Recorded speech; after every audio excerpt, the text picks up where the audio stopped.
இன்றைக்கி வீடியோவில் பார்த்தீங்கன்னா பியூர் பட்டு இருக்கும் இல்லைங்களா. ஸோ இந்த மாதிரி பியூர் பட்டெல்லாம் எடுக்கும்போது பார்த்தீங்கன்னா 10,000 எபோ அந்த மாதிரிலாம் வரும்.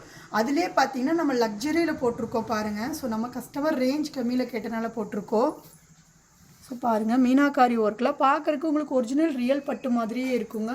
ஸோ இதோட ப்ரைஸ் பாயிண்ட் பார்த்திங்கன்னா ரொம்ப லோ பட்ஜெட்டில் கொடுக்க போகிறேங்க. ஸோ வீடியோ ஸ்கிப் பண்ணாமல் பாருங்கள். க்ரீன் கலரில் உங்களுக்கு பார்டர் கான்ட்ராஸ்ட் சூப்பராக இருக்குங்க. ஸோ அதே மாதிரி உங்களுக்கு ஃபுல்லுமே ஒர்க் வந்துடும். உள்குத்தில் மட்டும் ப்ளைனாக இருக்குங்க. ஸோ பல்லு பார்த்திங்கன்னா உங்களுக்கு சேம் இதே மாதிரி வந்துடும். உங்களுக்கு டார்க் கலரில் சேம் இதே மாதிரி உங்களுக்கு ப்ளவுஸ். ஸோ பாருங்கள், 1 by 1 காட்டுறேன். இதில் எது வேணும்னாலும் ஸ்க்ரீன்ஷாட் பண்ணிங்கன்னா இதோட ஃபுல் பிக்சர் உங்களுக்கு சென்ட் பண்ணுவோம். எல்லாமே பார்த்தீங்கன்னா உங்களுக்கு ப்ரீமியம் குவாலிட்டி லக்ஸரி சில்க் சாரீங்க. எல்லாமே உங்களுக்கு கான்ட்ராஸ்ட்டில் கொடுத்துருக்கோம்.